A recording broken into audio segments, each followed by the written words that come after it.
Le coyote et les étoiles. Légende apache sur la création du monde. Chapitre 1er. Les ténèbres avant le commencement. Avant que la terre n'apparaisse, il n'y avait ni ciel, ni étoiles, ni arbres, ni hommes. Il n'y avait qu'une obscurité infinie, épaisse et lourde, comme une couverture nocturne étendue sur le vide. Seuls les esprits vivaient dans cette obscurité. Ils étaient vaisseaux plus anciens que n'importe quelle pierre, plus anciens que la pensée même de la vie.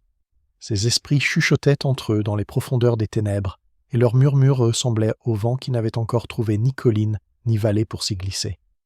Parmi ces anciennes créatures, il y en avait une dont tout le monde connaissait le nom, Coyote.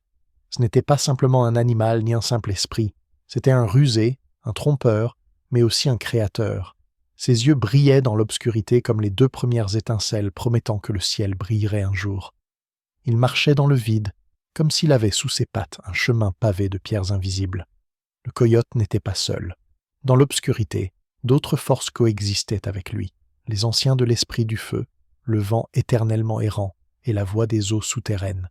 Mais aucun d'entre eux ne souhaitait rompre le silence. Seul Coyote ressentait une nostalgie brûlante. Son âme, telle une coquille vide, résonnait du vide qui l'entourait. Pourquoi n'y a-t-il pas de chant, se demandait-il. Pourquoi l'obscurité est-elle silencieuse? Où est la lumière qui pourrait briller?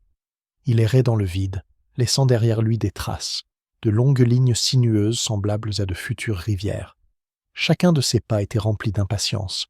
Et puis, un jour, il rencontra la vieille femme, l'esprit de la nuit. Son visage était couvert de rides profondes comme des crevasses de montagne, et ses cheveux tombaient en cascades noires, mêlées à l'obscurité elle-même. Elle était assise, enveloppée dans un voile de silence, et regardait le coyote. « Tu es inquiet, fils des ténèbres » dit-elle d'une voix qui résonnait à travers les siècles. « Tu cherches ce qui n'existe pas encore. »« Je cherche la lumière, » répondit Coyote. « Je cherche une chanson qui fera parler les cieux. Je cherche un motif qui donnera un sens au vide. » La vieille femme sourit, et ses dents brillèrent, comme les premiers rayons de la lune. « Alors écoute, » dit-elle en lui tendant ses mains sèches et fines, comme les branches d'un arbre futur. Dans le cœur de la nuit se cachent des étincelles. Elles ressemblent à de petites graines, mais si on les libère, elles deviendront lumière. Il y en a des milliers, mais personne n'a osé les libérer. Le coyote dressa les oreilles. Et pourquoi donc? Parce que la lumière changera tout. Des chemins apparaîtront, des rêves apparaîtront, des destins apparaîtront. Tout le monde n'est pas prêt pour cela. Mais Coyote était rusé, et les mots « pas tout le monde » ne firent qu'attiser davantage son désir. « Je suis prêt, dit-il. Montre-moi où ils sont. » La vieille femme resta longtemps silencieuse, puis elle écarta les bras comme pour repousser un lourd rideau. Et Coyote vit, au fond de l'obscurité, comme dans de l'eau noire, reposait un sac rempli de points scintillants. Il tremblait comme un souffle, et chaque point était une petite lumière qui attendait d'être libérée. Coyote s'approche. Son cœur battait si fort que l'obscurité elle-même en était troublée. « Ces étincelles sont l'avenir, » avertit la vieille femme. « Si tu les libères, le monde changera. Mais souviens-toi, chaque lumière doit trouver sa place. Si tu les disperses au hasard, cela engendrera à la fois l'harmonie et le chaos. » Le coyote plissa les yeux. Le chaos n'est-il pas aussi nécessaire que l'ordre? Et il sourit, découvrant ses dents. Le coyote prit le sac et sentit son poids. Il semblait tenir dans ses pattes tout ce qui pouvait y être. À l'intérieur, les graines de lumière bruissaient, comme si elles voulaient en s'échapper. Il courait à travers le vide, et chacun de ses pas résonnait. Là où ses pattes touchaient le sol, les premiers contours des futurs monts de montagne apparaissaient. Là où il agitait sa queue, les contours des rivières se dessinaient, et le sac entre ses dents brillait de plus en plus fort. Il gravit le plus haut sommet des ténèbres, un endroit qui fut plus tard appelé les montagnes de l'origine. De cette hauteur, il contempla le vide sans fond et décida « Il est temps ». Le coyote ouvrit le sac et des étincelles s'échappèrent. Elles s'envolèrent dans toutes les directions, chacune laissant derrière elle une traînée argentée. Certaines étincelles se transformèrent en grands astres. Ce furent les premières lumières, qui devinrent plus tard les étoiles. D'autres scintillaient plus faiblement et se dispersaient comme une pluie de poussière précieuse. Le ciel s'embrasa. L'obscurité n'était plus totale. À présent, des lumières scintillaient au-dessus de nos têtes, et le vide prenait forme pour la première fois. Le coyote était assis au sommet et regardait les étincelles trouver leur place. Mais il remarqua que certaines ne tombaient pas là où elles devaient. Elle s'accrochait aux futures rivières, aux futures collines, et tombait, se transformant en pierre qui brillait de l'intérieur. C'est ainsi qu'apparurent les premiers cristaux magiques, que les chamans trouvèrent plus tard dans la terre et considérèrent comme des cadeaux des esprits. D'autres étincelles s'envolèrent trop loin et leur lumière se transforma en une lueur froide à la lisière du ciel. Ces étincelles devinrent des étoiles lointaines qui brillent encore aujourd'hui, inaccessibles à l'homme. Le coyote éclata de rire.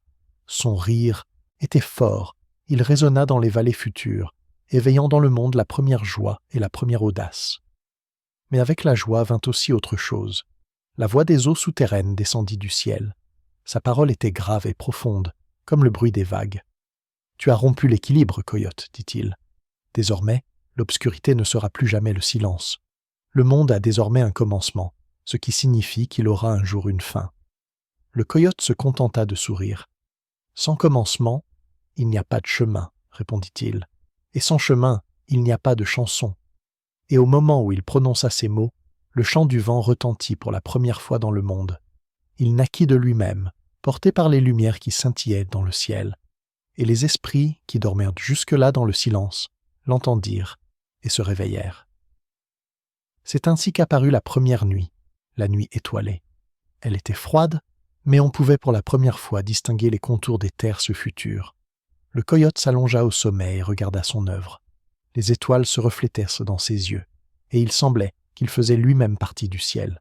Mais au fond du sac qu'il avait volé à la vieille femme, il en restait encore un, celui qu'il n'avait pas eu le temps de laisser s'échapper. Il brillait plus fort que tous les autres, comme s'il renfermait en lui le souffle de l'avenir. C'était la première lumière qui devait devenir le soleil. Mais Coyote, fatigué et satisfait, décida de le garder pour plus tard. Il serra le sac contre sa poitrine, bâilla et dit « Que les étoiles jouent, je vais me reposer. Demain est un autre jour. » Et il ferma les yeux. Mais les esprits savaient que si Coyote décidait de garder la lumière trop longtemps, le monde risquait de sombrer dans une nuit éternelle. Coyote et les étoiles, légende apache sur la création du monde. Chapitre 2. Une maison pour le soleil. La première nuit respirait régulièrement, comme une vieille femme endormie près d'un feu qui s'éteignait. Les étoiles, telles des étincelles jaillissant d'un sac, restaient immobiles, formant de minces sentiers dans l'obscurité déserte. Le coyote était allongé au sommet des montagnes, serrant contre sa poitrine un sac au fond duquel battait quelque chose de grand, chaud et régulier, comme le cœur du jour à venir. Chacune de ces inspirations se répercutait en une douce chaleur dans le tissu du sac. Chacune de ces expirations apportait la nette sensation qu'il y avait là une lumière destinée à éclairer les confins du monde. La vieille femme nuit arriva sans un bruit. Ses pas étaient de l'ombre d'une ombre, et sa voix était aussi légère que le givre sur l'herbe qui n'était pas encore là. « Tu le gardes encore ?» dit-elle sans demander. « Ce qui ne ressemble pas aux autres étincelles. »« C'est trop chaud pour le jeter dans le vide, » répondit Coyote sans ouvrir les yeux. « Il a besoin d'un foyer, et d'un chemin, et d'une chanson. » La voix de l'eau souterraine émergea de l'obscurité. Ces mots étaient lourds comme des pierres, humides et lents, comme une vague roulant sur un rivage qui n'existe pas encore. « Toute grande lumière est un déluge. Elle submergera tout ce que tu as réussi à tracer. Les lignes des futures rivières, les crêtes des futures montagnes, le rêve des futurs arbres. Si tu le laisses sans rivage, le monde sera noyé en un jour. » Le coyote leva la tête. Ses pupilles brillaient comme des étoiles, et un sourire se dessinait sur ses lèvres. « Alors, je vais construire une rive pour la lumière, une maison pour le soleil, dit-il. Que le jour marche sur un sentier battu, comme un guerrier sur une route sacrée. » Le vent vagabond, jusqu'alors sans nom et sans forme, s'enroula autour du coyote en une spirale invisible, tâtait le sac et siffla doucement à cause de la chaleur. Si tu le lâches tout droit, il te brûlera. Si tu le soulèves trop haut, il s'envolera et oubliera le chemin du retour. Si tu le soulèves trop bas, il s'enfoncera dans le bord du monde et s'en mêlera dans les roseaux qui n'existent pas encore, hurla le vent. Il faut de l'ordre, petit rusé. Il faut un ordre rusé. Du fond de l'obscurité brillèrent les yeux incandescents des anciens du feu, aussi anciens que la chaleur elle-même. Ils se montrèrent rarement à la nuit, mais les battements ardents dans le sac les avaient attirés, comme une étincelle invite un morceau de bois sec à danser. « La lumière aime les sacrifices, » dit l'un des anciens, gris-rouge comme de la lave encore chaude. « On ne la supporte pas à maintes nues, on lui tisse un nid. » Et un mort, ajouta un autre, le vieil homme cendre, dont les doigts étaient blancs comme l'aube naissante. Un mort pour qu'il suive le chemin et ne se cabre pas comme un étalon en rue. Le coyote se leva, ses yeux brillèrent. Il nous faut donc des mains, des oiseaux, des fils, des pierres. Il nous faut un dessin du ciel. Il descendit du sommet et marcha dans la plaine noire, où l'herbe future bruissait sous ses pattes. Là où il touchait le vide, des ombres allongées apparaissaient, longues et fines, comme des brins de yucca non encore tissés. Il les rassembla comme on rassemble les fibres sèches des feuilles coupées, et se mit à tresser des cordes. Le vent l'aidait, tordait les fils invisibles, et les anciens du feu soufflèrent dessus avec leur chaleur pour qu'ils ne se rompent pas. C'est ainsi qu'apparut le premier mort, une ceinture faite de ténèbres et de poussière d'étoiles, solidement tressée, obéissant à la main, mais résistante aux dents. Le coyote l'essaya sur le sac. La chaleur s'y réfugia comme à l'écoute. Puis il appela les oiseaux, mais il n'y avait pas encore d'oiseaux. Alors il prit une poignée de poussière d'étoiles, la mélangea avec le souffle. Du vent souffla dans ses mains, et des étincelles tourbillonnantes se transformèrent en plumes. Les plumes formèrent un aigle, aux yeux clairs, sérieux, avec une aile aussi large que la moitié du ciel. Derrière lui apparurent un faucon, aussi vif que l'air, et un martinet, humble, aux pattes fines et au cœur infatigable. « Pouvez-vous allumer la lumière » demanda le coyote. L'aigle regarda le sac et acquiesça. « Nous le ferons si tu lui montres le chemin.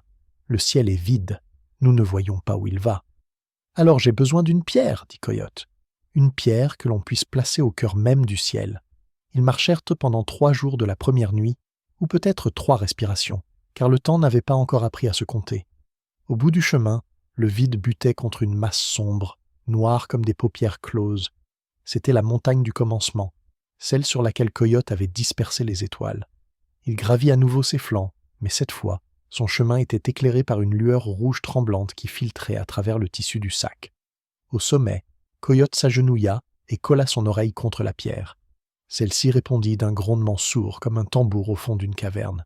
« Vous entendez » dit Coyote aux anciens du feu. « Il y a un rythme qui vit dans la pierre. Si je peux atteindre son cœur, nous créerons le pas du soleil. » Les anciens acquiescèrent. Cendre sortit de sa manche, une douce brume grise, et en recouvrit la pierre pour l'empêcher de s'effriter. Charbon frappa du plat de la main, et un bol rond tomba du sommet, lisse, avec de fines marques comme des ornements sur une peau ancienne. La coupe était lourde, mais l'aigle la souleva avec son bec et la pressa contre le ciel, comme s'il y avait une fenêtre invisible dans le ciel. La coupe de pierre resta suspendue, grinçant légèrement. « Le chemin est prêt, » dit l'aigle. « Mais la coupe est vide. » Le coyote comprit. Sans sacrifice, la lumière ne tiendrait pas. Il se retourna. Le vent avait apporté de la rosée du bord même du vide, cette rosée qui n'avait encore rien sur quoi se poser. Les anciens du feu en prirent une goutte et la déposèrent tôt dans la coupe, afin que le jour se souvienne de la fraîcheur. Puis chacun des oiseaux prit une plume et la jeta dans le bol, afin que le jour sache voler. Le coyote sortit de sa poitrine un rire aussi épais que du miel, et le jeta également dans le bol de pierre, afin que le jour ne soit pas plus lourd qu'il ne devait l'être. « Maintenant, » murmura-t-il, « maintenant, allons-y. » Il ouvrit le sac. La lumière qui y était cachée ne s'en échappa pas. Elle explosa. Un éclair frappa le ciel comme un éclair qui ne savait où frapper, car il n'y avait encore ni montagne, ni chaîne, ni tentes humaines. L'aigle s'élança vers le haut, tendit la coupe de pierre, et la lumière, tel un oiseau rond et brûlant, tomba directement dedans en projetant des plumes dorées. La pierre absorba l'excédent, s'imprégna de chaleur et résonna longuement, comme une corde tendue. C'est ainsi que le soleil prit sa place. Le monde vit la couleur pour la première fois. La fine bande à l'horizon ne devint pas simplement plus claire. Elle prit une teinte ocre, puis l'ocre se répandit en orange, en rouge vif, en blanc, puis en un jaune miel doux, d'où s'échappait une douce odeur provenant des profondeurs des vallées encore inconnues. Le vent l'apporta, une odeur de pin et de peau chaude, une odeur de graines des champs qui se détachent de la terre. « Regarde, » dit le vent, la lumière a pris un goût, mais avec le goût vint la douleur. L'aigle poussa un cri, la chaleur lui brûlait la poitrine. Le faucon se couvrit les yeux de ses ailes, le martinet se posa sur un rocher noir et se mit à trembler. Le coyote, plissant les yeux, vit des langues de feu s'échapper du bol, cherchant à lécher le bord du ciel. Il comprit, S'il ne trouvait pas une règle, le soleil détruirait le sentier. Le soleil doit tourner en rond, dit le coyote. Se lever, passer, descendre, se refroidir dans la maison de l'eau. C'est la seule façon d'empêcher qu'il ne brûle le monde. La voix de l'eau souterraine, qui avait gardé le silence tout au long du chemin, s'éleva des profondeurs, d'où provenait un bruissement semblable à un écho de tonnerre. « Si je lui donne la maison, dit la voix, il viendra me la rendre chaque soir. Je le rafraîchirai et le ramènerai à l'aube, mais je prendrai ma récompense. »« Quelle récompense ?» demanda Coyote, méfiant. « Les ombres, répondit l'eau. Tout ce que la lumière n'emporte pas avec elle sera à moi. Que la nuit soit mienne, qu'elle soit remplie de mes voix, de mes animaux, de mes rêves. » Le coyote réfléchit. Il savait que les ombres n'étaient pas simplement l'absence de lumière. C'étaient des cachettes où se cachait le sens des choses. Étaient-elles utiles uniquement à l'eau? Mais le soleil, surgissant dans la coupe, projeta à nouveau sa chaleur, et le sentier de pierre craqua comme une écorce sèche. « Prends soin des ombres, dit Coyote à l'eau. Mais souviens-toi, la nuit ne doit pas dévorer le jour, comme le loup ne dévore pas le loup. Nous allons échanger nos rôles. Tu emmènes le soleil pour qu'il se refroidisse, et tu me le ramènes le matin. » La voix de l'eau poussa un soupir bruyant. L'accord prit la forme d'un serment. Alors Coyote retira le licou qu'il avait tissé à partir de l'obscurité et de la poussière d'étoiles, et le jeta sur le bord de la coupe de pierre afin que la direction soit la bonne. Le mort se posa comme un arc-en-ciel sans couleur, comme une bride invisible, et le soleil se soumit, glissant depuis le bord oriental du ciel invisible. Au premier pas du jour, de nombreux esprits, qui dormaient au murmure des étoiles, s'agitèrent. Celle qui aimait se cacher, la chouette, roucoula de mécontentement. La lumière perturbait l'ordre habituel de ses yeux. Le serpent, réchauffant ses écailles d'une nouvelle chaleur, fit teinter ses anneaux, et ce bruissement fut le premier avertissement pour tous ceux qui décideraient de marcher sur sa queue. La montagne redressa les épaules. Des reflets jouèrent dans ses fissures, et là, au fond, un rire retentit. Il s'avéra que les pierres aussi savaient rire, mais leur gaieté était plus durable que n'importe quelle chanson. « Tu nous as changés, » dit la vieille nuit, debout à l'extrémité ouest, qui ne connaissait pas encore le mot « ouest ». « Je me vois mieux. Je vois où je finis et où commence l'autre. C'est utile et dangereux. » Le soleil se levait. Son souffle chaud réveillait ce qui n'était auparavant qu'une possibilité. Des germes bougèrent dans le vide. Ils n'avaient là pas encore de corps, mais s'étirèrent déjà. Du silence sombre et ténu émergèrent les contours d'herbes, de buissons, de futurs pins et genévriers, dont les baies auraient une odeur âcre. L'air devint épais comme du lait, et la douceur se mêla à l'amertume.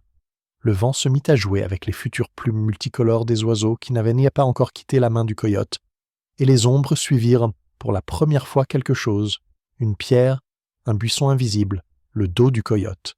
Elles étaient longues comme les récits du chaman autour du feu matinal. Le coyote ressentit une fierté chaude et lourde comme une coupe en argile remplie d'eau. Il s'approcha du bord, là où le soleil traçait son chemin, et lui sourit. En réponse, une étincelle jaillit de la coupe, effleura le bout de sa queue et le brûla. La pointe devint noire comme un pinceau épais ancré de charbon. « Il en sera ainsi, » ricana Coyote en secouant la queue. « Qu'il se souvienne que je l'ai tenu près de moi. » Mais là où certains se réjouissaient, d'autres claquaient des dents avec envie. Le faucon regardait l'aigle qui volait à la bonne hauteur, et son regard était glacial. « Pourquoi as-tu obtenu le travail le plus prestigieux ?» demanda-t-il. « Pourquoi dois-je tourner plus bas et surveiller les ombres ?»« Parce que tu es rapide et brusque, » répondit calmement le coyote. « Pendant la journée, la vitesse fend l'air et effraie les cœurs. L'aigle est lourd et patient, il garde la chaleur. Toi, tu gardes la frontière. » Le faucon se tut, mais dans l'ombre de son aile, une pensée acérée se forma. Un jour, il verrait bien ce qui se passerait si la hauteur changeait. Le soleil descendait dans le ciel. Le jour se disait que c'était son destin, naître, passer, se fatiguer. Tout aurait été simple, mais le monde n'aime pas les lignes droites. Quelque part à l'est, à la lisière des terres invisibles, une fine pellicule trembla, comme si quelqu'un avait tiré sur un fil. Le coyote dressa les oreilles. Un léger cliquetis se faisait entendre, comme si des pattes d'araignée grattèrent des cordes. Il s'y rendit et découvrit que pendant qu'il construisait son bol, la nuit avait tissé un fin réseau à partir de la pénombre résiduelle, tendue entre les motifs étoilés.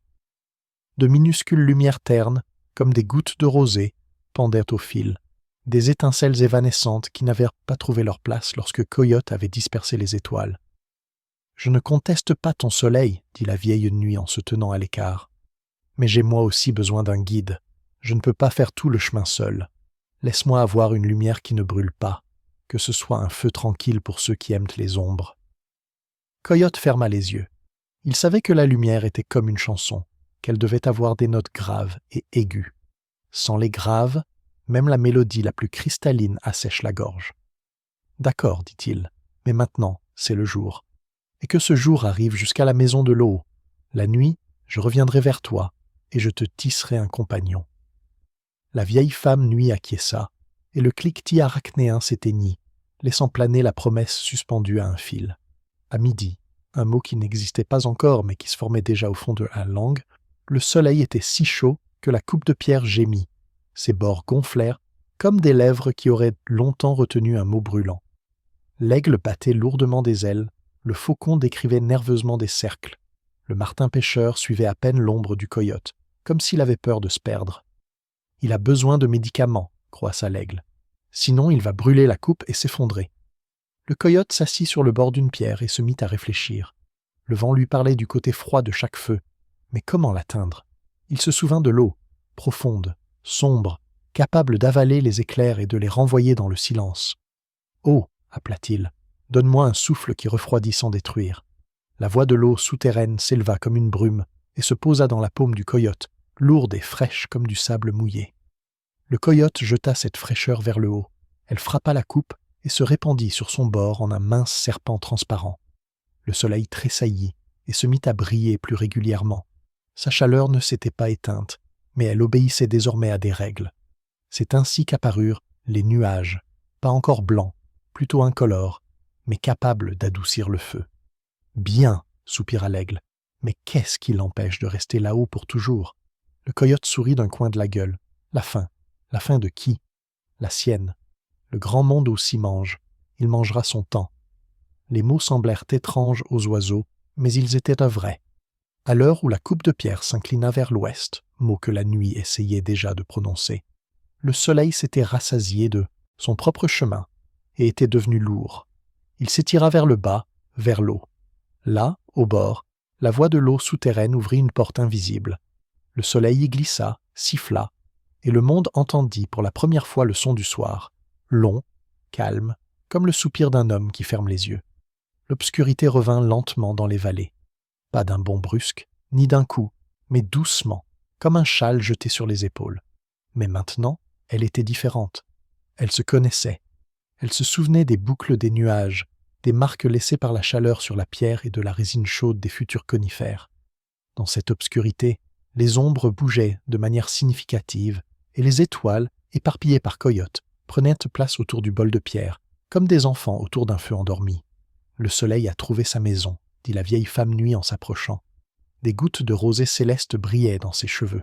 « Il est temps pour toi de tenir ta promesse. » Le coyote bâilla, si largement que son rire se répercuta dans le ciel encore chaud et revint en un écho discret. « Je m'en souviens, dit-il. La nuit a besoin d'une lumière qui ne brûle pas. Elle a besoin d'une main qui caresse, pas qui repousse. Elle a besoin d'un guide des rêves qui n'effraie pas les animaux et ne détruit pas les nids. » Il sortit de son sac ce qu'il n'avait pas remarqué pendant la journée. Parmi les bords brûlés du tissu, parmi les cendres du baiser du soleil, se cachait une autre graine, froide comme une pierre à l'ombre, mais brillante comme si un petit océan vivait en son sein. Elle était plus petite et plus silencieuse que le soleil, mais sa lumière reflétait la ténacité du vieux pêcheur et la patience de l'herbe qui poussait à travers le sable. « Le voilà, dit Coyote, celui qui aime les chemins autant que le silence. » La vieille femme nuit sourit, et son sourire ne fit disparaître aucune ombre. Son chemin sera différent. Il ne doit pas suivre ses propres voies, il doit refléter et se souvenir. Qu'il devienne le miroir de l'eau, l'ami secret des chouettes et le gardien des amoureux qui ne sont pas encore nés. Il ne faut pas le mettre dans un bol en pierre, intervint la voix de l'eau. Qu'il suive le soleil comme une empreinte, un peu à distance. Qu'il le devance parfois, qu'il le suive parfois, qu'il change, tantôt rond comme une coupe pleine, tantôt fin comme un couteau. Alors les rêves seront variés et ne mourront pas d'ennui. Le coyote acquiesça. Avec les brins restants après avoir tressé le licou, il fit un cercle fin, encore plus fin que le précédent, et serrant entre ses dents la graine froide, il grimpa au sommet des montagnes du commencement. D'en haut, on pouvait voir les étoiles se balancer doucement au-dessus de leur feu, les oiseaux cachaient leur tête sous leurs ailes tout en continuant à entendre, et la dernière lueur du jour s'éteindre dans l'eau sombre. Il leva la graine très haut, puis la lâcha. La lumière ne frappa pas, elle flotta. Un disque se forme dans l'obscurité, doux et crayeux, et à sa surface bougèrent les mêmes fils que la nuit avait tendus pendant le jour, des chemins d'araignées sur lesquels pouvaient désormais marcher les rêves. L'air s'était refroidi, mais pas au point de faire claquer les dents. La chaleur du jour s'était repliée en plis d'ombre, comme un châle noué. C'est ainsi que la lune s'éleva au-dessus du monde, mais cette nuit-là, elle n'avait pas encore de nom, elle n'était qu'une lumière tranquille. La chouette soupira comme si elle avait bu une tasse de lait. Le serpent se coucha, cachant sa tête dans les pierres refroidies, et son tintement intérieur devint régulier, comme une respiration. Le chibis s'endormit, debout sur une patte. L'aigle, fouetté par le vent, déploya ses ailes sous la nouvelle lumière et aperçut pour la première fois les dessins sur ses propres plumes. Le faucon leva les yeux et oublia un instant la hauteur. Désormais, chacun a son propre chemin, dirent les anciens du feu, et de fines langues de feu s'échappèrent de leur bouche, se transformant aussitôt en étincelles qui se déposèrent en poussière sur les pierres. Le jour est fait pour agir, la nuit pour se souvenir. Le coyote s'assit, posant son museau sur ses pattes. La lune flottait tranquillement derrière le soleil couchant, comme un chien suivant les traces de son maître. Les étoiles, réjouies par cette compagnie agréable, brillèrent plus fort. L'eau, satisfaite de son pouvoir sur les soirées, rit tard dans la nuit, d'un rire sourd, dans des puits souterrains qui n'existaient pas encore. Mais le monde, qui venait à peine d'apprendre à respirer, préparait déjà de nouvelles ruses. À l'ouest, où la nuit étendait ses voiles, où la lumière de la lune caressait des vallées encore sans nom, un bruissement se fit entendre, semblable à un rire indécis, ni bon ni mauvais. C'était une vieille peur, réveillée avec la lumière. Et si un jour le soleil ne revenait pas? Et si la lune glissait de sa route invisible et se noyait dans l'eau? Et si le faucon déjouait l'aigle? Et si le rire du coyote ne résonnait plus jamais? Le coyote entendit ce bruissement, et sa queue, dont l'extrémité était brûlée et noire, trembla. Il se leva, se tourna vers la nuit, vers l'eau, vers les oiseaux et vers les étoiles. « Le monde est vivant, dit-il, et ce qui est vivant se demande toujours. Et si? Demain, je descendrai dans les vallées où les pousses apparaissent déjà, et je leur parlerai. Ils auront besoin d'une histoire qui leur explique comment suivre le soleil sans se brûler, comment regarder la lune sans se perdre, comment écouter l'eau sans se noyer. » Il regarda la lune. Celle-ci changea lentement d'expression, et son bord devint plus fin, comme un fil tendu, entre les doigts. « Et puis, dit Coyote en souriant, je trouverai celui qui murmure. Et si? Et nous jouerons à un nouveau jeu avec lui. » La vieille nuit ferma les yeux, et l'espace d'un instant, le monde sembla replonger dans une obscurité totale. Mais ce n'était pas l'obscurité qui précède l'aube, c'était une obscurité pleine d'odeurs, de chemins, de souvenirs, une obscurité qui savait où vivaient les étoiles et quel était le goût de la rosée du matin. « Dors, dit-elle au coyote. Demain tu auras besoin de ta ruse.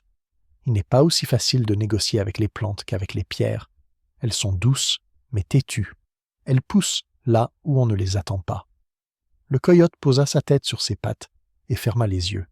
Son rire, enroulé en boule, lui réchauffait la poitrine.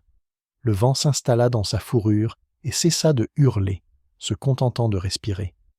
Dans le ciel, se souvenant de l'accord, le soleil se reposait dans la maison de l'eau. À côté, la lune, silencieuse compagne des rêves, marchait à ses côtés. Les étoiles, enfants du sac volé, régulaient la profondeur de l'obscurité comme des gardiens, et d'un bout à l'autre du monde, tout était nouveau, même cette tranquillité.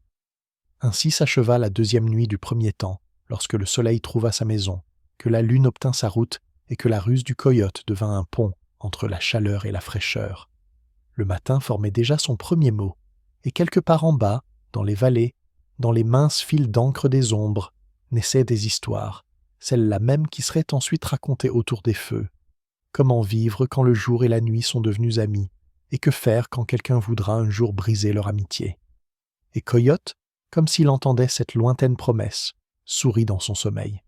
car là où l'ordre apparaît, il y a toujours quelqu'un pour vouloir le mettre à l'épreuve. Chapitre 3. La naissance de la terre et des esprits verts. Le soleil trouva sa demeure dans la voûte céleste. La lune trouva son chemin parmi les ombres et le sommeil. Les étoiles se dispersèrent en motifs, comme des perles sur le voile noir de la nuit. Il semblait que le monde avait retrouvé son souffle, mais il restait vide. Il n'y avait ni montagne, ni rivière, ni herbe, ni animaux. Seules les silhouettes que Coyote dessinait de ses pas gisaient dans le silence, comme des lignes sur une peau nue. Coyote était assis au sommet des montagnes du commencement et regardait en bas. Sous le soleil, le vide tremblait, comme s'il était prêt à se déverser, et dans le clair de lune se cachèrent les ombres indistinctes de l'avenir. Le vent tourbillonnait en spirale, taquinant ses oreilles, et la voix de l'eau chantait des chansons résonnantes dans les profondeurs, promettant que là, dans l'obscurité, des graines d'éther cachées. « Le monde a encore faim, dit Coyote. Il boit la lumière, mais ne mange rien. Et ce qui a faim cherche toujours où mordre. » La vieille femme nuit s'approcha de lui, enveloppée de son ombre, et tendit la main. Un mince fil noir tremblait entre ses doigts. « Voici le motif de l'avenir, dit-elle. Je l'ai tissé pendant que tu jouais avec les étoiles et le soleil. Mais le motif ne prendra pas vie sans souffle. Il faut que quelqu'un lui insuffle une chanson. » Le coyote sourit. « Les chansons sont mon métier. Mais je ne veux pas que le monde ne chante que ma voix, que chaque pierre et chaque brin d'herbe trouvent leur propre son. » Il se leva et courut à travers la plaine, où ses anciennes traces formaient des lignes semblables à des rivières asséchées. Là où ses pattes touchaient le sol, il se mettait à hurler, d'une voix longue et grave. Son hurlement résonnait et la vide répondait par un frémissement. Le premier à se réveiller fut la pierre. Il leva sa lourde tête, remua les épaules, et le monde gémit d'une voix grave. Les montagnes s'étièrent dans l'obscurité, leurs sommets s'affinèrent, et les rayons du soleil matinal se mirent à briller sur eux. Les pierres se mirent à parler d'une langue sourde, lourde, mais assurée. L'eau se leva à son tour. Sa voix se répandit plus largement, et des torrents jaillirent des profondeurs. Ils creusèrent des lits là où les pas du coyote avaient laissé des sillons. Les rivières se mirent à couler, scintillant sous le ciel, et leur chant était si joyeux que même les pierres s'écartèrent pour leur laisser le passage. L'eau se mit à rire, et ce rire se transforma en première cascade. Le coyote hurla joyeusement à nouveau, et une fine vibration apparut dans son hurlement, comme une corde, comme le battement d'une aile d'oiseau. Cette vibration résonna dans le vide, et là, les herbes se levèrent. Elles étaient d'abord transparentes, comme des rêves, puis elles s'imprégnèrent d'humidité et devinrent vertes, douces, bruissantes. Leur murmure forma la première chanson du chant. Le coyote s'arrêta, levant la tête. Voilà, maintenant le monde chante tout seul. Mais les anciens du feu, assis au fond des montagnes, n'étaient pas satisfaits. Ils grognaient, maugréaient, remuaient leurs barbes charbonneuses. Pourquoi donnes-tu la vie à quelque chose de doux et de fragile ? La pierre est éternelle, le feu est éternel, l'eau est éternelle, et l'herbe n'est qu'un souffle. Elle mourra au premier souffle du vent. Le coyote sourit. C'est justement pour cela qu'elle est nécessaire. L'éternité sans fragilité, c'est le silence, et le monde ne doit pas se taire. Lorsque le soleil s'éleva plus haut, l'herbe se mit à bouger plus fortement. Quelque chose se cachait dans ses tiges. De fins esprits, verts et transparents, sortirent à l'air libre. Ils n'avaient pas de corps, seulement des silhouettes légères, semblables à un souffle. Ils dansaient, glissaient dans le vent, murmurèrent des mots que personne ne comprenait encore. C'étaient les esprits des plantes, les tout premiers enfants du nouveau monde. Ils s'approchèrent de Coyote et s'inclinèrent. « Tu nous as réveillés, frère rusé, dirent-ils. Mais que devons-nous faire ? Nous n'avons ni dents, ni griffes, ni ailes. Nous sommes faibles. »« Vous êtes plus forts que vous ne le pensez, répondit le coyote. Vous avez de la patience. Vous attendrez et grandirez. Ceux qui voudront vivre viendront vers vous pour respirer. Vous êtes leur nourriture et leur maison. » Les esprits se mirent à chuchoter. Certains s'étièrent vers le ciel et se transformèrent en grands arbres. Leurs cimes chantèrent dans le vent et la première forêt apparut. D'autres s'étalèrent comme un tapis sur la plaine et la terre se couvrit de vert. Il y en avait aussi qui restèrent petits avec des fleurs délicates. Leur parfum embaumait l'air et le vent tourbillonnait de joie. Mais avec la joie vint aussi l'inquiétude. Là où apparaissaient des fourrés épais, l'eau stagnait parfois et noircissait. Dans ces ombres, de nouvelles créatures s'agitèrent. Elles étaient plus sombres que les esprits verts, Leurs yeux brillaient d'un rouge vif et leur souffle sentait la pourriture. C'étaient les esprits de la décomposition.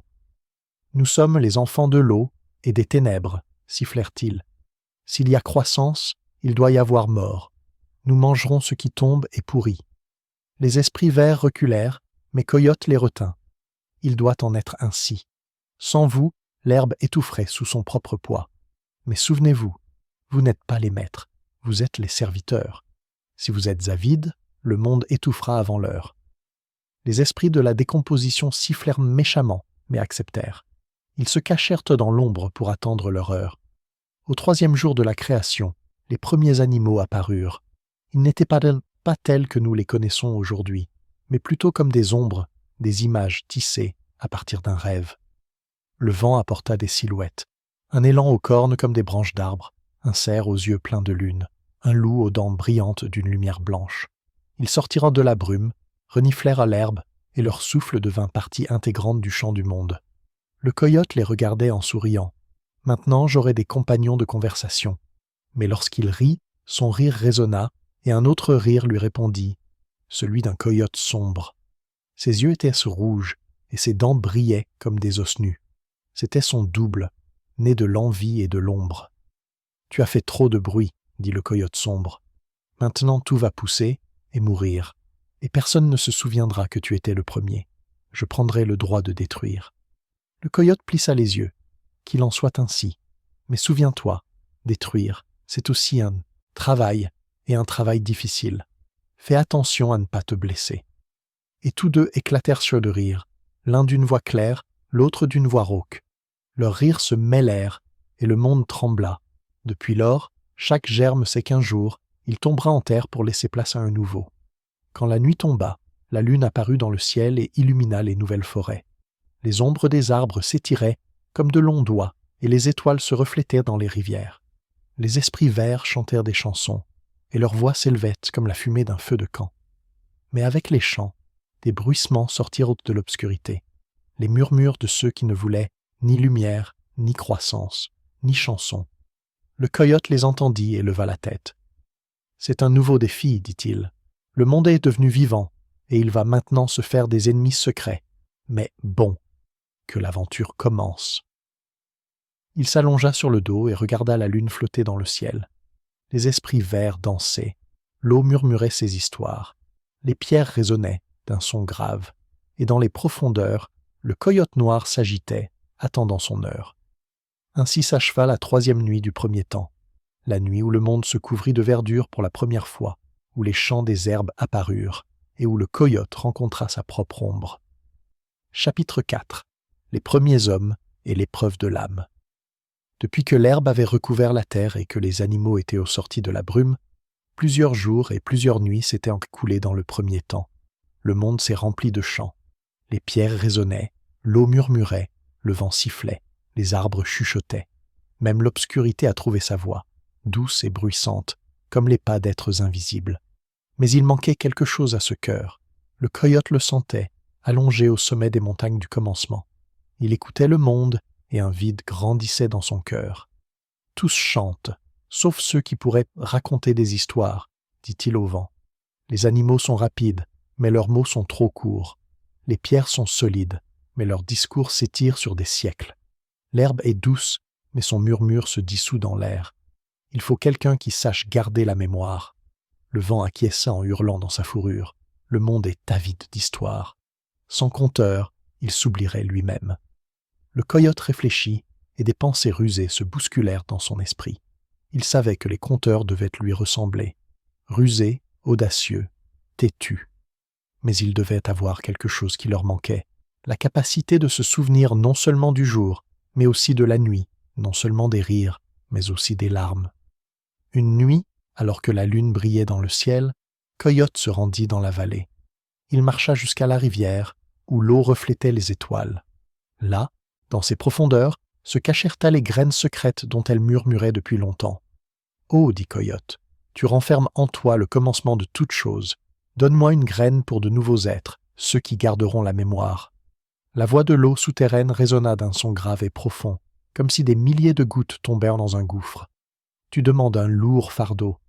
La mémoire est douce, mais elle est aussi amère. Ceux qui se souviendront souffriront. Ils connaîtront la joie, mais aussi le chagrin. Es-tu sûr? Le coyote sourit. Quel sens a un monde sans chagrin?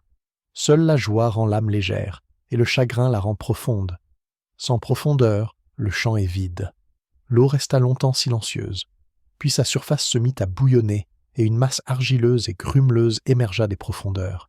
Elle était molle et lourde, et une force tremblait en elle. « Voici la matière, dit l'eau, on peut modeler un corps avec elle, mais je ne peux pas donner d'âme, il faudra l'arracher aux ténèbres et à la lumière. » Le coyote prit l'argile et gravit la montagne. Il modelait avec ses mains et ses pattes, tournait, malaxait, lissait. Les premières de figures étaient étranges. Certaines étaient trop lourdes et retombèrent sur le sol, d'autres trop fines et s'effritaient en poussière. Le coyote était en colère, fronçait les sourcils, mais n'abandonnait pas. Il modelait jour et nuit jusqu'à ce que deux créatures apparaissent sous ses pattes. L'une était masculine, l'autre féminine. Leur corps était fragile, mais on sentait en eux une force, comme dans une jeune branche qui n'a pas encore connu la tempête. « Mais où est l'âme ?» se demanda Coyote. Il partit à la recherche de l'âme chez la vieille femme Nuit. Elle était assise au bout du monde et tissait une toile d'étoiles. « J'ai besoin d'âme, dit Coyote, pour que ces nouvelles créatures ne soient pas des poupées vides. » La vieille femme leva les yeux. « Une âme n'est pas un jouet, fils rusé. Une âme, c'est le feu et l'eau, le chant et le silence. Elle peut aimer et détester, construire et détruire. Es-tu prêt à leur donner tout cela ? » « Je suis prêt, répondit Coyote. Qu'ils aient tout, qu'ils choisissent eux-mêmes leur chemin. » La vieille femme soupira. Elle retira deux étincelles de ses cheveux. L'une brillait de l'argent doux de la lune, l'autre de la chaleur dorée du soleil. Voici leurs âmes. Mais sache-le, un jour, elles se retourneront contre toi. Les hommes se souviendront non seulement du bien, mais aussi de la trahison. Qu'il en soit ainsi, sourit Coyote. Sans tromperie, il n'y a pas de rire, et sans rire, le monde meurt. Il prit les étincelles et les insuffla dans les corps qu'il avait modelés dans l'argile. Les créatures s'agitèrent et ouvrirent les yeux. Leur regard était clair, mais il cachait une certaine tristesse, comme si elles savaient déjà ce qui les attendait. « Voici les premiers hommes, dit Coyote, qu'ils racontent les histoires que je ne connais pas. » Mais tous les esprits ne se réjouissaient pas de cette nouvelle création. Les animaux se rassemblèrent dans la clairière. Le loup dit « Ces nouvelles créatures sont plus faibles que nous. Elles n'ont ni griffes ni dents. À quoi servent-elles ?» L'aigle battit des ailes. « Elles n'ont ni plumes ni ailes. Elles ne pourront pas s'envoler dans le ciel. » Le serpent siffla. « Leur peau est molle. Ils mourront dès la première morsure. Même la pierre se mit à bourdonner. Ils sont trop fragiles. Ils n'ont pas leur place parmi les éternels. » Le coyote se redressa et répondit « Ils sont fragiles, mais c'est là que réside leur force. Ils apprendront de vous. Du loup, ils apprendront le courage. De l'aigle, la clarté. Du serpent, la sagesse. De la pierre, la patience. Ils sont faibles parce qu'ils ont besoin d'amitié. » Les animaux réfléchirent. L'eau murmura « Laissons-les passer l'épreuve. S'ils réussissent, c'est qu'ils en sont dignes. » L'épreuve fut fixée pour la nuit. Les hommes devaient traverser une forêt pleine d'ombre et d'esprits de décomposition et revenir à la rivière sans se perdre. La première femme marchait silencieusement, tenant la main d'un homme. Les esprits de la décomposition lui murmuraient « Laisse-le, pars seul, ce sera plus facile pour toi. » Mais elle serra sa main plus fort. « Je ne suis pas seul. Ensemble, nous sommes plus forts. » L'homme entendit lui aussi le murmure. « Elle tarde, laisse-la, dépêche-toi. » Mais il répondit « La rapidité sans cœur n'est que vide. » Ils marchèrent ensemble. La forêt les effrayait, les racines s'agrippaient à leurs jambes, les ombres sifflaient, mais ils ne se lâchaient pas. Quand ils arrivèrent à la rivière, le coyote les attendait. Il leur sourit de son sourire rusé. « Vous voyez, dit-il aux animaux et aux esprits, ces créatures sont faibles physiquement, mais fortes spirituellement. Elles savent rester unies. C'est leur arme, leur magie. » Et les bêtes baissèrent la tête, reconnaissant la force des nouveaux êtres. Le lendemain, les hommes regardèrent le soleil et sourirent. Ils sentirent mais sa chaleur réchauffer leur peau et, pour la première fois, ils le nommèrent « jour ». Le soir, ils virent la lune et la nommèrent « nuit ». Ils commencèrent à donner des noms à tout ce qui les entourait, l'eau, la pierre, les arbres, les animaux. Le monde s'est animé de nouveaux mots, et même les esprits se sont mis à écouter. Mais dans l'ombre où se cachait le coyote noir, un rire rauque retentit.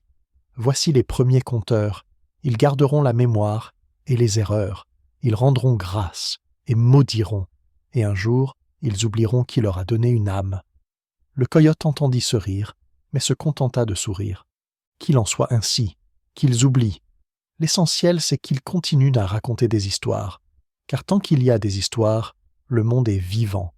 Et la lune éclaira doucement les nouveaux visages, tandis que le vent emportait les premiers mots des hommes vers le ciel. C'est ainsi qu'apparurent les hommes, gardiens de la mémoire et conteurs du monde. Chapitre 5. Les rêves et les voix des étoiles. Les premiers hommes vivaient dans des vallées où les rivières découpaient la terre en rubans argentés et où les forêts murmuraient des chants sur la croissance et la mort. Ils apprenaient des animaux, du loup, ils apprenaient le courage, de l'aigle, la clairvoyance, du serpent, la patience, et de la pierre, le silence. Mais il leur manquait encore quelque chose. Ils regardèrent le ciel et ressentirent de la mélancolie. Le jour, le soleil brûlait leur dos, la nuit, la lune éclairait les sentiers et les étoiles scintillaient comme les yeux de milliers d'ancêtres, mais les hommes ne comprenaient pas leur langage. Le monde semblait plein de mystères, et chacun se posait la question « Pourquoi sommes-nous ici ?» Le coyote, rusé et moqueur, observait tout cela. Il voyait les hommes s'allonger près du feu et fermer les yeux. Il entendait leur respiration devenir profonde et remarquait qu'à ce moment-là, leurs âmes semblaient s'échapper de leur corps. Elles erraient autour d'eux, transparentes, légères comme de la fumée, à la recherche du chemin vers les étoiles. « Voilà leur force, dit Coyote de nuit. Le jour, ils sont faibles, mais la nuit, leurs âmes volent plus loin que l'aigle. Ils peuvent parler avec vous, les esprits, s'ils apprennent à écouter. » La nuit acquiesça. Mais écouter est plus difficile que parler. Pour nous entendre, ils doivent apprendre le silence. Et cette nuit-là, la vieille nuit décida de mettre les premiers hommes à l'épreuve. Elle tissa un long sommeil et le jeta sur tout le campement. Le sommeil était épais comme une toile d'araignée, et personne ne pouvait se réveiller. Les hommes virent des images étranges, des rivières qui chantèrent d'une voix humaine, des arbres qui murmurèrent leur nom, des animaux qui devenaient leurs frères. La première femme vit la lune lui tendre la main et y déposer une graine d'argent. « C'est ta mémoire, dit la lune. Garde-la dans ton cœur, et tu te souviendras non seulement de toi-même, mais aussi des autres. » Le premier homme vit le soleil se lever de la coupe et lui donner un charbon ardent. « C'est ta force, dit le soleil. Tu ne te brûleras pas si tu apprends à partager le feu. » Au réveil, ils trouvèrent près de leur feu de véritables cadeaux, un caillou argenté et un petit charbon rouge qui brûlait encore. Les hommes comprirent alors que les rêves n'étaient pas de simples images, mais des ponts entre eux et les esprits. Mais tous les rêves n'étaient pas joyeux. Le coyote noir qui vivait dans l'ombre tissait lui aussi des toiles. Dans ses rêves, les gens voyaient leur peur, la mort, la faim, la trahison. Ils murmuraient « Regardez, vous êtes faibles. Votre âme se déchire comme une toile d'araignée dans le vent. Ne croyez que moi, et je vous apprendrai à vous défendre. » Certaines personnes y ont vraiment cru. Elles se réveillaient avec un regard méchant, se disputaient et se battaient pour la nourriture. Leurs rêves empoisonnaient leur matinée. Le coyote voyait cela et soupirait. Il savait que sans ombre, il n'y a pas de lumière, mais il décida d'aider les gens à distinguer la vérité du mensonge. Le soir, il rassembla la tribu autour d'un grand feu. Les animaux, les pierres, l'eau et le vent vinrent voir. Le coyote s'assit près du feu et dit « Aujourd'hui, je vais vous enseigner le premier rituel. Les rêves sont des fils. Certains mènent aux étoiles, d'autres aux marais. Pour ne pas se perdre, il faut chanter. » Et il se mit à chanter. Sa voix était tantôt un hurlement, tantôt un rire, tantôt un grognement, tantôt un murmure. Les flammes du feu montaient et descendaient au rythme de la chanson, et les étoiles au-dessus de leur tête devenaient plus brillantes. Les gens le répétaient, d'abord timidement, puis plus fort. Leurs voix s'entremêlaient en un seul fil, et ce fil s'éleva vers le ciel. Et alors, un miracle se produisit. Les étoiles répondirent. Elles s'illuminèrent, formant des motifs. L'un ressemblait à un loup, un autre à un aigle, un troisième à un serpent. Les gens comprirent que le ciel était un grand livre et que les constellations en étaient les mots. « Maintenant, vous savez lire le ciel, dit le coyote. Mais souvenez-vous, Chaque motif change. Aujourd'hui, c'est un loup. Demain, c'est une route. Après-demain, c'est un piège. Observez-les. Les étoiles ne sont pas des pierres, elles coulent comme une rivière. Depuis lors, les gens ont commencé à organiser des rituels chaque soir avant de se coucher. Ils chantaient autour du feu et leurs chants devenaient des ponts. Dans leurs rêves, ils rencontrèrent les esprits des plantes, des animaux, de l'eau et des pierres. Ceux-ci leur enseignaient leurs secrets. Quelles herbes soignent, quelles baies sont toxiques, où trouver de l'eau, comment construire un abri. Mais un soir, le coyote noir s'approcha du feu. Ses yeux brillaient d'un rouge vif et il tenait un os noir entre ses dents. « J'ai besoin de vos rêves, dit-il. Sans la peur, vous n'apprendrez pas la prudence. Sans la douleur, vous ne connaîtrez pas la joie. Acceptez mes dons. » Les gens étaient déconcertés. Certains se détournèrent, d'autres tendirent les mains. Alors le coyote clair dit « Qu'il en soit ainsi. Mais sachez ceci, dans chaque rêve, il y a deux chemins. L'un mène à la lumière, l'autre à l'ombre. À vous seul de choisir lequel emprunter. » Le temps passa. Les gens apprirent à distinguer les rêves. Quand ils voyaient une lueur argentée, ils savaient que c'était l'appel de la lune, de la mémoire. Quand ils voyaient un feu doré, c'était le don du soleil, de la force. Quand un os noir apparaissait dans leurs rêves, ils comprenaient qu'il s'agissait d'une épreuve. S'ils la surmontaient avec courage, les ténèbres se transformaient en savoir. S'ils succombaient, le poison envahissait leur âme. La vieille femme nuit était satisfaite. Maintenant, ils ont le langage des rêves. Ils se souviendront non seulement du jour et de la nuit, mais aussi de ce qui se cache entre les deux. Le soleil acquiesça. Le feu vit désormais dans leurs chansons, qu'ils le partagent entre eux. Même le coyote noir sourit. Plus ils se souviendront, plus ils souffriront. Mais c'est ça, la vie. Et puis, un jour, pendant que les hommes dormaient, leurs âmes s'élevèrent plus haut que d'habitude, jusqu'aux étoiles. Là, elles rencontrèrent les esprits anciens qui vivèrent dans les feux depuis la nuit des temps. Ces esprits leur montrèrent sur les grandes voies, la route du vent du nord, le sentier de l'étoile du matin, la trace suivie par la lune. « Nous sommes vos ancêtres, dirent les esprits des étoiles. Nous serons votre boussole. Lorsque vous vous perdrez dans le désert, regardez vers nous. Lorsque vous oublierez votre chemin, écoutez nos motifs.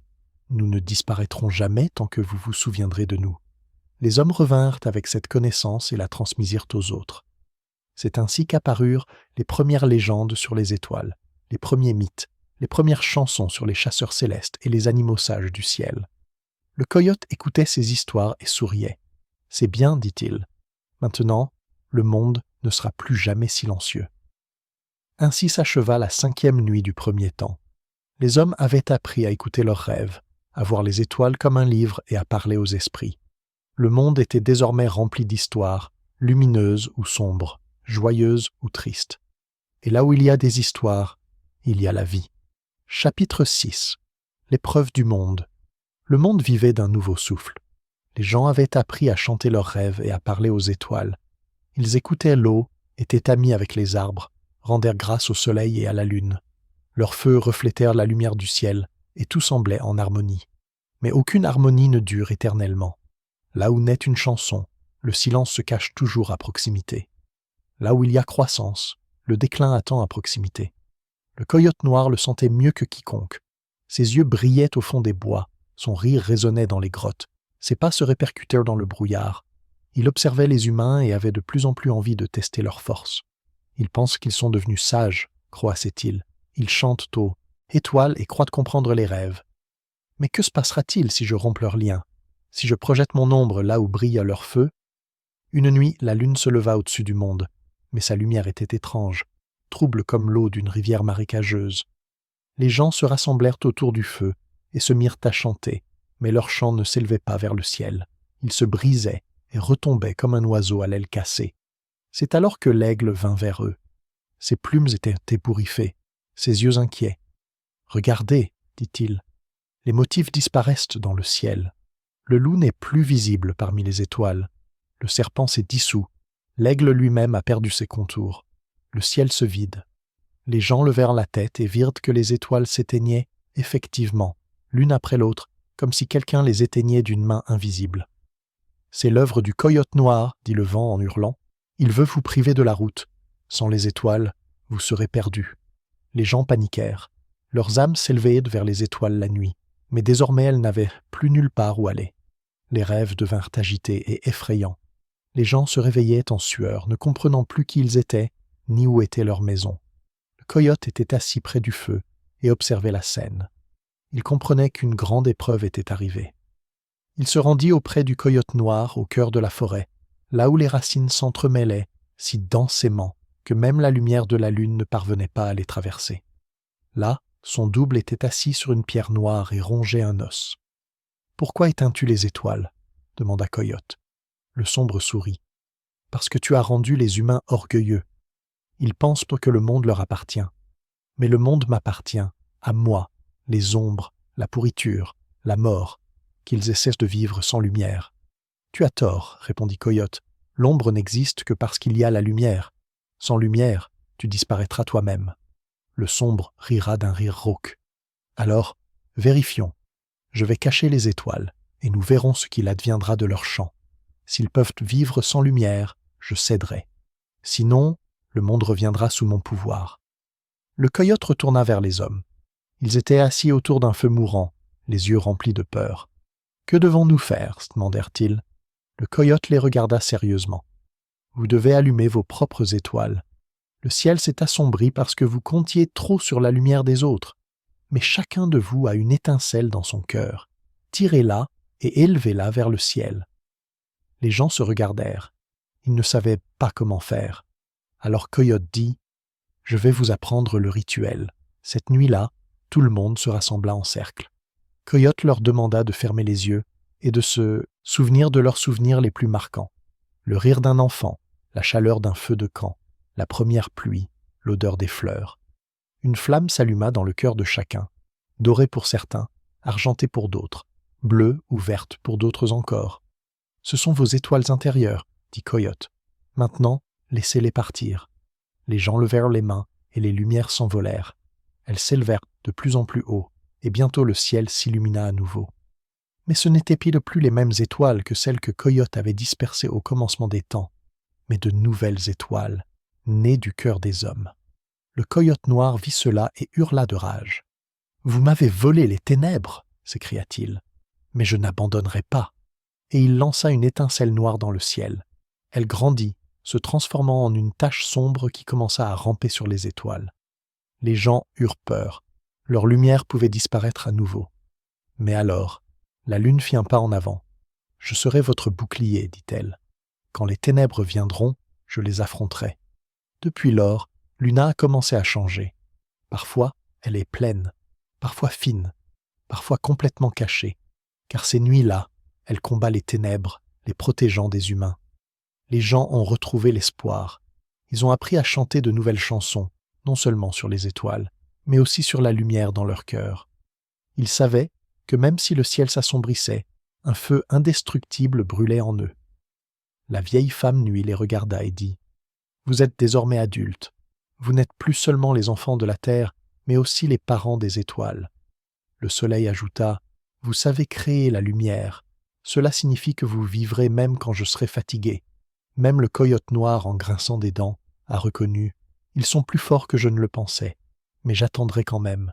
Quand leurs cœurs se seront refroidis, je reviendrai. » Le coyote rit et répondit « Attends autant que tu veux. Tant qu'il y aura des chants et des rires, tu ne gagneras jamais. » Ainsi s'acheva la première grande épreuve. Les hommes conservèrent à la lumière, apprirent à la puiser en eux-mêmes et à l'élever vers les étoiles. Leurs rêves devinrent plus profonds, leurs chants plus forts, et le monde plus solide. Et depuis lors, chaque nuit, deux forces coexistent, la lumière de la lune et l'obscurité de son ombre.